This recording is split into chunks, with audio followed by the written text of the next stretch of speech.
안녕하세요. 건강한 목사입니다. 이번 시간에는 민감하면서도 애매한 주제에 대해서 얘기할 거예요. 바로 스킨십입니다. 연애하면서 스킨십은 어디까지 해야 될까요? 그리고 그래야 되는 이유는 뭘까?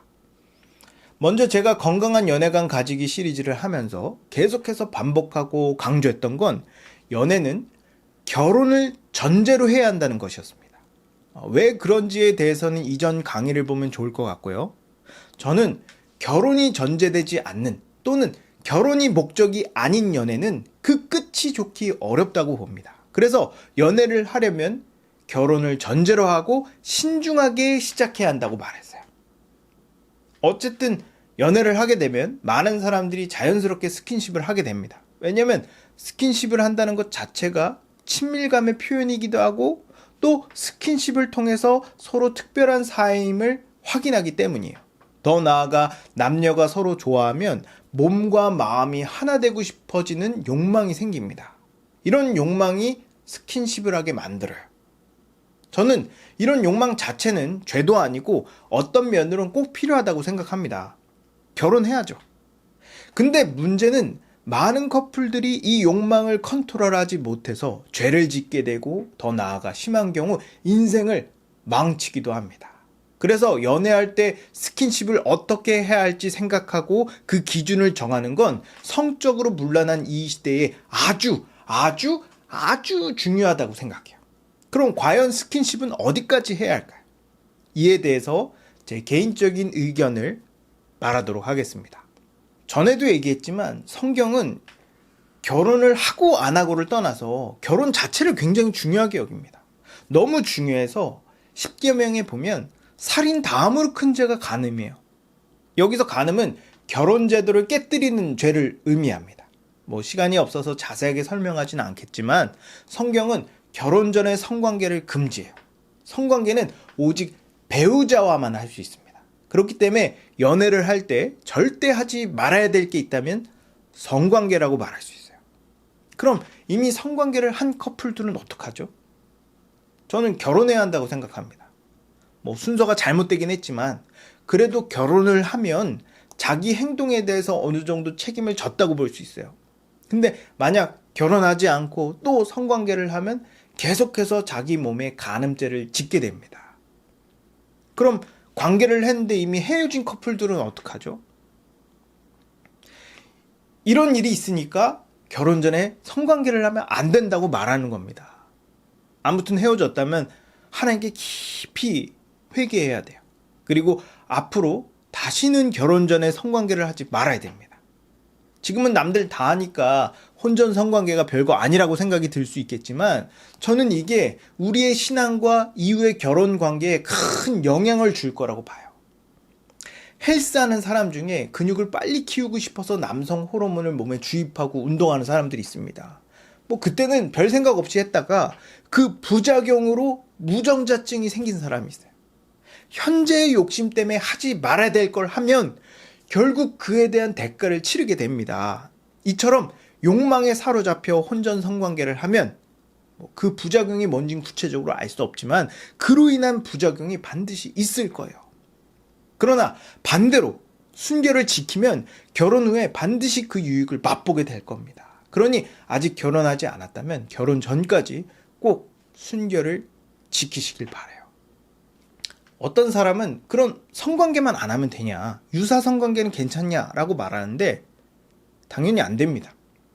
성관계나 유사 성관계나 큰 차이가 없어요. 그럼 사귈 때 어디까지 스킨십이 가능할까? 저는 이 부분에 대해서 고민을 참 많이 했습니다. 어디까지 해야 되나? 저는 옛날에 키스까지는 괜찮지 않나 생각했었어요. 왜냐면 결혼식에서도 사진 찍을 때 많이 하잖아요. 근데 지금은 생각이 많이 바뀌었습니다. 연애할 때 굳이 스킨십을 많이 해야 할 이유를 못 찾겠더라고요. 저는 스킨십이 연애의 목적인 결혼을 하는데 방해가 돼서는 안 된다고 생각합니다. 그래서 연애할 때 최대한 스킨십을 제한하고 절제하는 게 좋다고 봐요.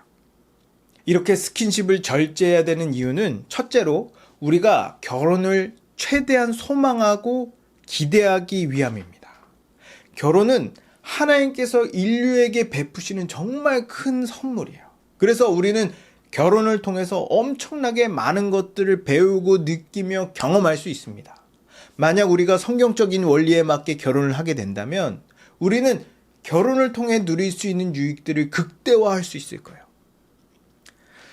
과거에는 연애라는 과정을 겪지 않고 10대 후반에서 20대 초반에 결혼을 했습니다. 그래서 남녀 사이의 스킨십이 그렇게 문제가 되지 않았어요. 그러나 오늘날은 결혼 시기가 10년에서 20년 정도 늦춰졌고 그 공백을 연애가 대체하게 됐습니다.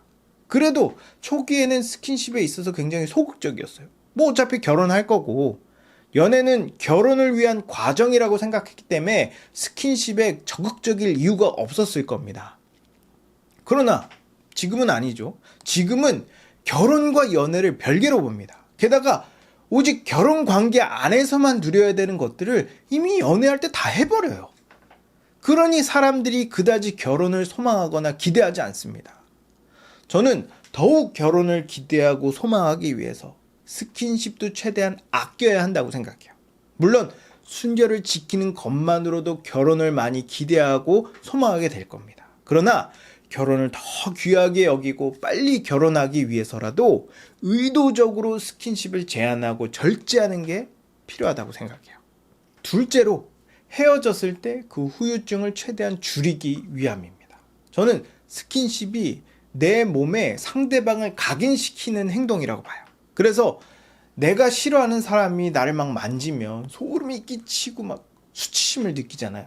반대로 내가 좋아하고 사랑하는 사람이 나를 만지면 기분이 좋아지고 행복감을 느껴요. 이처럼 스킨십을 많이 하고 스킨십의 수위가 높아질수록 상대방에 대한 애착도 함께 올라갑니다.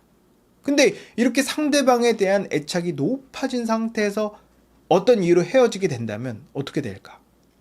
그 애착만큼이나 큰 상실감을 경험하게 됩니다. 어떤 사람은 삶의 의욕을 잃어버릴 정도로 큰 상실감에 빠지기도 해요. 연애는 결혼이 아닙니다. 다시 말하면 그만큼 관계가 불안정하고 빈약하다는 거예요. 그래서 저는 결혼 전에 너무 많이 마음을 주고 너무 많은 것을 허용하면 안 된다고 생각합니다. 결혼 전에 몸과 마음을 너무 많이 주면 헤어졌을 때 그 후유증도 크고 다시 새롭게 누군가와 연애를 시작하는 데에도 큰 어려움이 따를 거예요. 물론 연애할 때 서로 애정을 키우는 것 필요하지만 스킨십 없이도 얼마든지 키울 수 있다고 봅니다. 셋째로 나를 보호하고 좋은 배우자를 찾는 데 유용하기 때문이에요. 실제로 어떤 사람은 상대방을 하나의 인격체로 보기보다는 나의 욕망을 채우는 수단으로 봅니다. 이런 사람은 절대로 만나면 안 돼요. 근데 문제는 상대가 그 악한 의도를 숨기고 아주 순수하게 다가온다는 겁니다. 그리고 오랜 시간 공을 들여 서서히 정복해 가는 걸 즐겨요. 그리고 자기의 목적을 달성하면 흥미를 잃고 곧바로 다른 상대를 찾습니다. 이때 나의 입장을 분명히 하는 게 이런 악한 사람을 걸러내고 나를 보호하는 좋은 방법이 됩니다. 나는 결혼을 전제로 연애하고 혼전순결을 지킬 거다. 그리고 스킨십도 손잡는 것 외에는 안 할 거다. 라고 나의 단호함을 보이면 상대방도 포기할 거예요.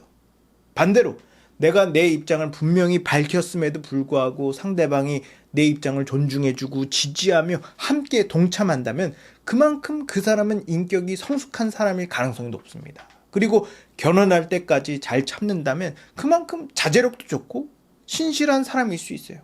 이렇게 스킨십을 제한하고 자제하는 게 여러모로 좋습니다.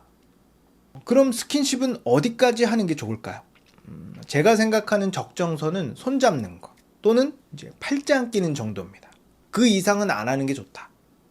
거기까지 하는 이유는 손이 스킨십 할 때 가장 부담이 안 되기 때문이에요. 우리는 악수를 한다거나 또는 레크레이션, 단체 기도를 할 때 모르는 사람과도 큰 거부감 없이 손을 잡습니다. 그래서 연애할 때 손을 잡아도 거기에 너무 의미를 부여하지 않을 수 있고 또 성적으로도 큰 자극이 되지 않을 거라고 봐요.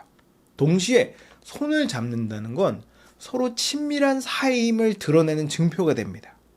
우리는 남녀가 서로 손잡고 길 가는 걸 보면 당연히 그 둘은 커플이라고 생각해요.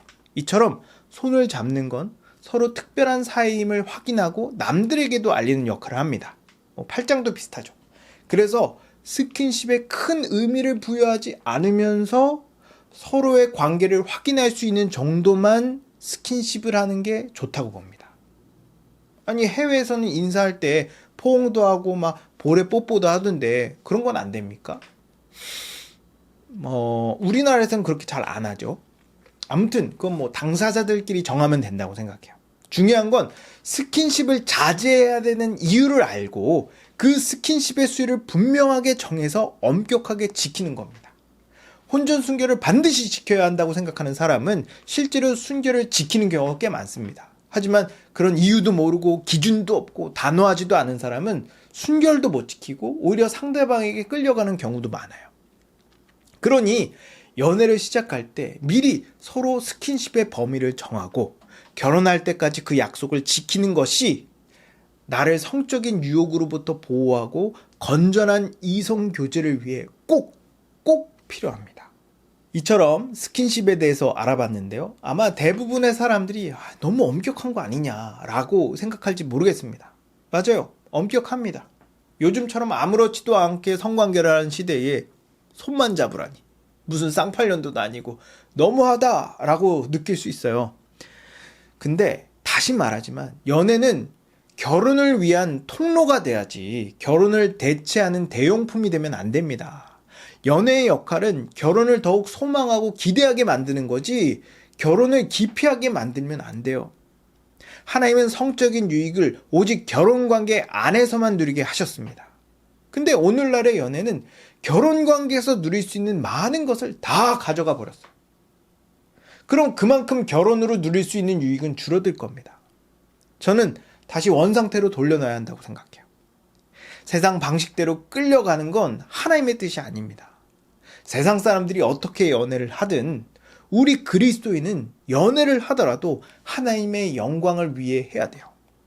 그러니 하나님께서 우리에게 주신 좋은 거를 더 이상 마귀에게 빼앗기지 말고 잘 지켜서 풍성하게 누리기를 주님의 이름으로 축복합니다.